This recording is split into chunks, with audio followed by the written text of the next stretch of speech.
In this guide, I'm going to show you guys how to fix Microsoft Store not working in Windows 11. Let's get started. First, search for Run, then launch it. Now here, type in wsreset.exe and press Enter. This command clears the Microsoft Store cache without affecting your installed App Store account. Wait for about 10 to 30 seconds while the process completes. When it's finished, the Microsoft Store should open automatically. After that, click the Start menu and restart your PC. Once your PC restarts, open the Microsoft Store again and check if it's working normally. Next, launch Settings, go to this section, System, then scroll all the way down. Head over to the option, System Components, launch it. Here you're going to find the option of Microsoft Store.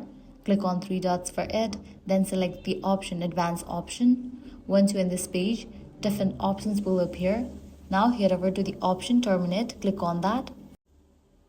This will completely close the Microsoft Store. Next, click Repair and wait for Windows to complete the repair process. Once it's finished, open the Microsoft Store again and check if the issue has been resolved. Lastly, if the solution didn't work out for you, click on the option Reset. Keep in mind that resetting the Microsoft Store restores it to its default state, but it won't uninstall the app.